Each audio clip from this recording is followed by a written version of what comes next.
Hypokalemia basically तब होता है जब ब्लड में पोटेशियम का कॉन्सेंट्रेशन एबनॉर्मल तरीके से लो हो जाता है।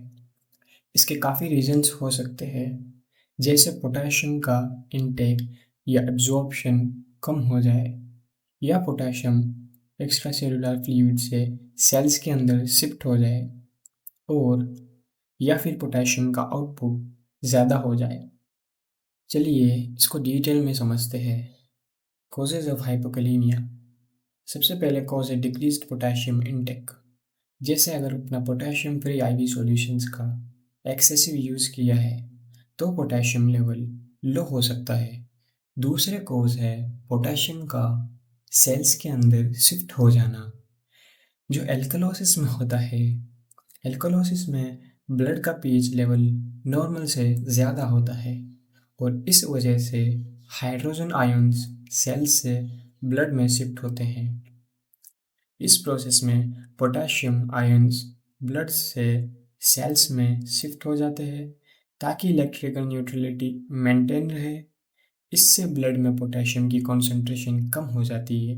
और एक इम्पोर्टेंट कॉज है डायबिटिक कीटोएसिडोसिस का इंसुलिन से ट्रीटमेंट।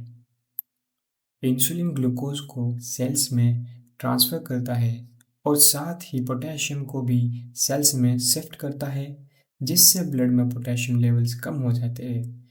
इंसुलिन से एसिडोसिस भी करेक्ट होता है और इससे पोटेशियम फिर से सेल्स में शिफ्ट हो जाता है, जो ब्लड पोटेशियम लेवल्स को और रिड्यूस कर देते हैं। इसके अलावा डायबिटिक कीटोएसिडोसिस में इनिशियल हाई पोटेशियम लेवल्स भी रीनल फंक्शन इंप्रूव होने पर किडनी से एक्सक्रीट हो जाते हैं, जो ब्लड पोटेशियम लेवल्स में रैपिड डिक्रीज कॉज कर सकता है।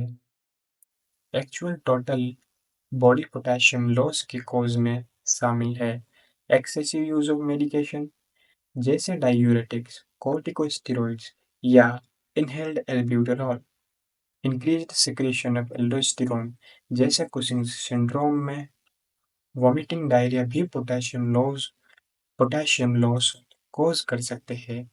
वुंड ड्रेनेज, खासकर जीआई मीन्स गैस्ट्रोइंटेस्टिनल और प्रोलॉन्ग्ड नेजोगैस्ट्रिक सक्शन से भी पोटेशियम लॉस हो सकता है।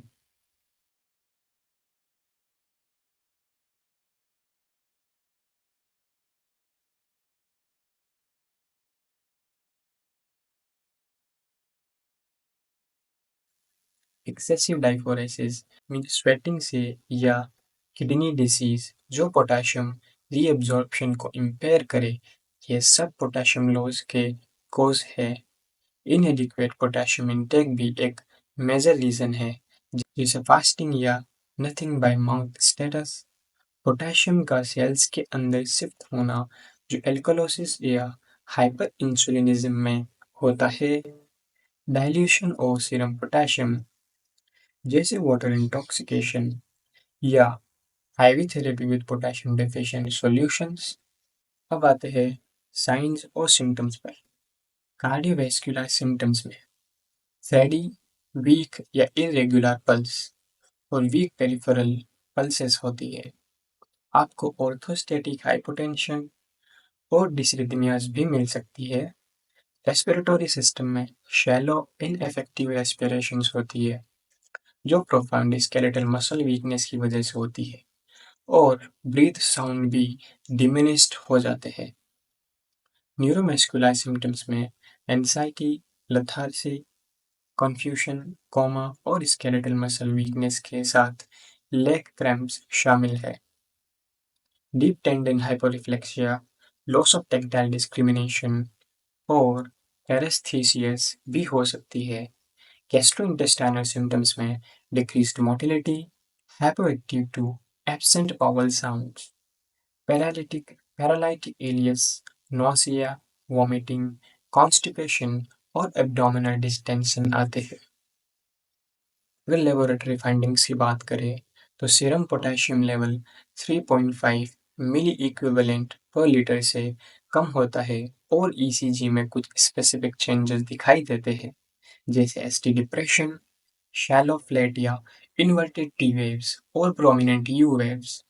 हाइपोकैलेमिया में कुछ ईसीजी एबनॉर्मलिटीज होती है, जिसमें यू वेव्स, फ्लैटेंड या इन्वर्टेड टी वेव्स और एसटी सेगमेंट डिप्रेशन शामिल है। ये सब पोटेशियम डिफिशियंसी के इफेक्ट्स है जो कार्डियक मसल सेल्स और इलेक्ट्रिकल कंडक्शन सिस्टम पर होते हैं। यू वेव्स, इनका एग्जैक्ट मैकेनिज्म फुली अंडरस्टूड नहीं है, लेकिन ये अल्टर्ड रिपोलराइजेशन से रिलेटेड हो सकती है। फ्लैटेंड और inverted T waves, T wave ventricular repolarization को रिप्रेजेंट करती है। हाइपोकैलिमिया में लो पोटेशियम लेवल्स रिपोलराइजेशन की प्रोसेस को डिसरप्ट कर सकते हैं, जिससे टी वेव फ्लैटन या इन्वर्ट हो सकती है, जो कार्डियक स्ट्रेस या इस्चीमिया का साइन हो सकती है। एसटी सेगमेंट डिप्रेशन, ये पोटेशियम के अल्टर्ड बैलेंस की वजह से होता है, जो हार्ट की इलेक्ट्रिकल एक्टिविटी को इफेक्ट करता है। ये एबनॉर्मलिटी मायोकार्डियल इस्चीमिया या डिक्रीज्ड ऑक्सीजन सप्लाई को सजेस्ट कर सकती है। ये ज़रूरी है कि ईसीजी चेंजेस की सीवियरिटी वेरी कर सकती है और पोटेशियम सप्लीमेंटेशन के साथ ये रिवर्सिबल भी हो सकती है।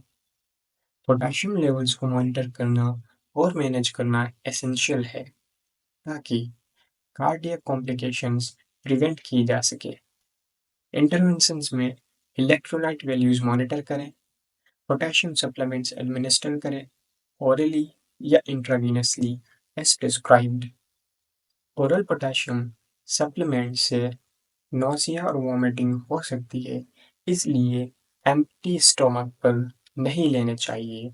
अगर patient abdominal pain, distension, nausea, vomiting, diarrhoea या गैस्ट्रोइंटेस्टिनल ब्लीडिंग की कंप्लेंट करे, तो सप्लीमेंट को डिसकंटिन्यू करना पड़ सकता है। लिक्विड पोटेशियम क्लोराइड का टेस्ट अच्छा नहीं होता है, इसलिए इसे जूस या किसी और लिक्विड के साथ लेना चाहिए। इंट्रावेनसली एडमिनिस्ट्रेड पोटेशियम को हमेशा डाइल्यूट करके इन्फ्यूजिंग डिवाइस से एडमिनिस्टर किया जाता है। पोटेशियम कभी भी आईवी पुश, इंट्रामस्कुलर या सबक्यूटेनियस रूट से एडमिनिस्टर नहीं करना चाहिए क्योंकि ये डेंजरस हो सकता है। पेशेंट को सेफ्टी मेजर के बारे में गाइड करें, स्पेशली अगर मसल वीकनेस हो। अगर पेशेंट पोटेशियम लूजिंग डायूरेटिक ले रहा है, तो उसका मेडिकेशन शिफ्ट करके पोटेशियम स्पारिंग डायूरेटिक प्रिस्क्राइब किया जा सकता है। पेशेंट को पोटेशियम रिच फूड्स के बारे में एजुकेट करना, सेंट्रल लाइन के थ्रू पोटेशियम रिप्लेसमेंट सबसे सेफेस्ट होता है क्योंकि आईवी इनफिल्ट्रेशन का हाई रिस्क होता है। पोटेशियम को हमेशा डाइल्यूट करके एडमिनिस्टर किया जाता है, कभी भी आईवी पुश या इंट्रामस्कुलर या सबक्यूटेनियस रूट से नहीं दिया जाता।